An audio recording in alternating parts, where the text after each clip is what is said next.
अस्सलाम वालेकुम दोस्तों, कैसे हैं आप? उम्मीद है खैरियत से होंगे।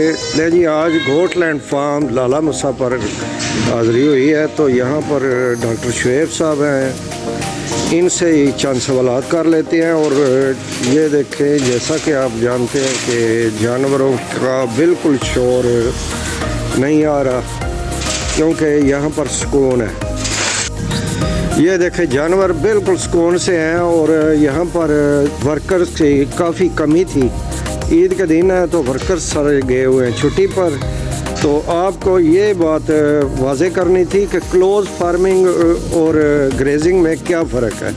तो क्लोज़ फार्मिंग के यही फ़ायदे हैं कि जानवर यहाँ बिल्कुल सुकून से हैं। और अब देखें, मौसम भी है जो ये थोड़ा सा ख़राब ही है, बारिश हल्की हल्की लगी हुई है, लेकिन जानवर बिल्कुल सुकून से हैं। तो डॉक्टर साहब से ये पूछते हैं कि ईद पर इनके मुलाजमीन तो गए हुए थे जनाब छुट्टी पर, तो इन्होंने एक दो लड़के से कैसे काम चलाया जानवरों को, या इनको कोई परेशानी तो नहीं आई? अस्सलाम वालेकुम डॉक्टर साहब। वालेकुम सलाम। जी शेर साहब, ये बताएं कि ईद पर आपके सारे वर्कर तो गए हुए थे छुट्टी पर, तो आपको कोई परेशानी तो नहीं आई काम में जानवरों को या आपको? क्योंकि रूटीन का काम तो वही है कि इनको खाना भी देना है, इनको पानी भी देना है, इनके बच्चों को दूध निकाल के भी देना है। तो ये सारे काम जो है ये दो लड़कों से आसानी से मैनेजमेंट हो गए हैं या नहीं? जी बिल्कुल, क्लोज फार्मिंग का यही फ़ायदा है कि आप उसको आसानी के साथ जो है ना वो इनटेक कर सकते हैं। और क्योंकि हमारे पास दो लड़के थे ईद के दिनों के अंदर, और हमारा जो है ना अगर हमने ग्रेजिंग पर लेके जाने होते इतने जानवर 200 का हर्ड, तो हमें मिनिमम जो है ना वो 4 से 5 लड़के दरकार होने थे ताकि वो लेके जाते बाहर। और मैंने देखा है कि जो ग्रेजिंग पर लेके जाते हैं उनकी कोई फोतगी भी हो जाए तो वो पहुंच नहीं सकते टाइम पर, क्योंकि उन्होंने अपने जानवरों का वो वर्क पूरा करना है, फिर जाना है कहीं पर। बिल्कुल ऐसा ही है, क्योंकि हमारे पास ज़्यादा काम ही क्लोज फार्मिंग का, टोटली क्लोज फार्मिंग है, तो हमें इसको मैनेज करना बहुत आसान है। क्योंकि खुराक हमारे पास पहले से पड़ी होती है, हमने सिर्फ उठा कर उनको देनी होती है। और जो लोग सब्ज़ चारे का इस्तेमाल करते हैं उनकी ड्यूटी भी सख्त होती है, क्योंकि उन्होंने रोज़ाना जाना है, लेके आना है, फिर काट के लेना है। हमारे पास टोटली जो है ना ड्राई मैटर के ऊपर हम सारा उनको मैनेज करते हैं। हमारे पास ड्राई लूसन है, इसके अलावा हमारे पास TMR मुख्तलिफ वेरिएंट्स के अंदर। और फिर कम से कम 3 से 4 माह की खुराक आपके पास अवेलेबल होती है हर वक्त? 6 मंथ की हमारे पास खुराक पहले से अवेलेबल होती है, और 6 मंथ हमें कोई परेशानी नहीं होती। सही है। तो जैसे ही वो ख़त्म होने के करीब आता है, 3 मंथ का पड़ा होता है, तो हम नया स्टॉक जो है वो इंटर कर लेते हैं स्टॉक के अंदर।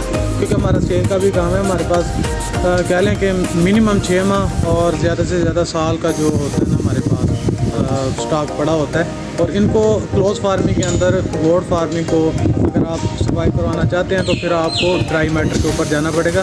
कुछ खुराक अगर आपके पास है तो उसको मैनेज करना बहुत आसान है आपके लिए। और जैसा कि आप देख रहे हैं कि बारिश का मौसम बना हुआ है और हल्की हल्की बूंदाबांदी भी है, तो इस मौसम में तो वो काफ़ी परेशानी उठाती पड़ती है जो ग्रेजिंग पर जाते हैं। सारी बात है कि ग्रेजिंग पर जो लोग लेके जाते हैं बकरियां, अगर बारिश वगैरह हो जाए वहाँ पर, तो फिर उनको काफ़ी ज़्यादा मुश्किलात का सामना पेश करना पड़ता है। और उसके लिए जो है ना वो एक तो बाइट लेके नहीं जा सकते खेतों के अंदर, क्योंकि बकरियों के जो पाँव है ना वो गीली जगह पर पाँव नहीं रखती। बहुत नफीस जानवर है, तो ये गीली जगह पर पाँव नहीं रखती। दूसरी बात ये है कि ग्रेजिंग पर लेके जा भी नहीं सकता बंदा बारिश के अंदर, मौसम ख़राब हो, क्योंकि कोई पता नहीं होता। कुछ बकरियां प्रेग्नेंट होती हैं, अगर वो बारिश के मौसम के अंदर बाहर कहीं गिर जाएं या फिर वो बच्चा पैदा कर दें, तो बहुत ज़्यादा मुश्किलात जो है ना वो पेश आती हैं वहाँ पर। और वो लोग जो ग्रेजिंग से लेके जाते हैं, वो लोग जब मौसम ख़राब होता है, ख़ास तौर पर सर्दियों के अंदर, तो वो भी यही चॉइस करते हैं कि हम उनको क्लोज फार्मिंग के ऊपर ले जाएं। और उनके पास भी मैंने काफ़ी ज़्यादा सेटअप देखे हुए हैं कि जिन्होंने अपनी जो है ना फीड पहले से दुकाना सेव करके रखी होती है कि अगर मौसम ख़राब हो जाए भाई लगे, तो वो उनको ड्राई मैटर के ऊपर ले जाते हैं, जो कि खुराक कुछ उनके पास पहले से पड़ी होती है। ले जी, शाह साहब से तो मुलाकात नहीं हुई, लेकिन डॉक्टर साहब ने हमें जो सवालात किए हैं इनके अच्छे से जवाब दिए हैं। लेकिन एक सवाल ये है डॉक्टर साहब कि पाकिस्तान में अब आहिस्ता आहिस्ता क्लोज फार्मिंग की तरफ लोग आ रहे हैं, क्योंकि आपका जो ये भंडा है TMR, ये तकरीबन मुल्क के 52 शहरों में जा रहा है। تو یہی وجہ ہے کہ کلوز فارمنگ کی طرف لوگ آ رہے ہیں اور آہستہ آہستہ جو ہے نا یہ اس کا رجحان ہے. پاکستان میں امکانات روشن ہے کہ کلوز فارمنگ کی طرف لوگ آئیں گے. اس کے بارے میں آپ کیا کہیں؟ بالکل ایسا ہی ہے. جب اسٹارٹنگ کے اندر نا گائیوں اور بھینسوں کے لیے آرٹیفیشیل انسیمینیشن جو ٹیکا ڈاکٹر رکھتا ہے جی تو اس کا ٹرینڈ نہیں تھا. جی. پہلے جی یہ تو ناانصافی ہے. اگر ایک بل ہے تو وہ کہاں پر جائے گا, اس نے گائے نہیں لگانی تو وہ کہاں پر جائے گا. تو آہستہ آہستہ اس کا ٹرینڈ بنا ہے. اب ٹوٹلی اگر کیٹلس کے اندر دیکھی جائے تو سیمن ہوتا ہے. 99% جو ہے نا وہ سیمن کی طرف لوگ جا رہے ہیں. وہ لوگ اتنا ڈھونڈتے نہیں ہے کہ کہیں جائیں ہم گائے لے کے جائیں, ٹائم ہی نہیں ہے لوگوں کے پاس. اور آہستہ آہستہ لوگ گوٹ فارمنگ جو کلوز فارمنگ کی طرف بھی نا ان کا رجحان ہو رہا ہے. اور پھر ایک وقت وہ آئے گا کہ جب لوگ کہیں گے کہ بکری رکھنی ہے تو ہم اپنا کام جو کر رہے ہیں وہ کیوں نہ کریں, بجائے اس کے کہ ہم چارہ لینے کے لیے باہر جائیں. ایک آدھا بندہ جو ہے نا وہ اس کے اوپر رہے. وہ اب آہستہ آہستہ یہ ہوگا کہ لوگ کلوز فارمنگ کی طرف بالکل آئیں گے اور ان کا رجحان آ بھی رہا ہے. اور کیونکہ اس کے اندر آسانیاں ہیں, آپ نے خوراک اٹھانی ہے اور اٹھا کے ڈال دینی ہے. آپ دن کے اندر آپ نے جدھر بھی جانا ہے, چاہے صبح دوپہر اور شام کے وقت آپ آدھا گھنٹہ بھی دے لینا تو پھر آپ کی بکریاں جو ہے وہ سروائیو کر جاتی ہیں. اگر ہو گریزنگ تو سارا دن آپ کو اس کے اوپر ٹائم دینا پڑتا ہے. آپ کہیں آ جا نہیں سکتے. 100 خوشیاں اور غمیاں ہوتی ہیں انسان کی زندگی کے اندر جن کو ٹائم دینا پڑتا ہے. تو اگر آپ گریزنگ پر ہیں تو پھر بہت مشکل ٹائم نکلتا ہے. اگر آپ کلوز فارمنگ کے اوپر ہیں تو آپ کو یہ مسئلہ نہیں بنتا. اب میں نے دیکھا کہ سرکاری ملازمین جو ہے نا وہ بھی آہستہ آہستہ بکریاں رکھنا شروع ہو گئے ہیں. بالکل. جیسا کہ آپ سمجھتے ہیں کہ سرکاری اداروں کے جو بھی ملازمین ہیں وہ اس طرف آہستہ آہستہ آ رہے ہیں اور بکری کے دودھ سے استفادہ ہو رہے ہیں.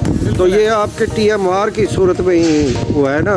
ویسے تو نہیں تھا اتنی آسانی کہ سرکاری ملازمین ڈیوٹی بھی کریں اور بکریاں بھی رکھیں, لیکن آپ کی ٹی ایم آر نے انہیں بھی آسانیاں پیدا کر دی ہیں. اس کے بارے میں آپ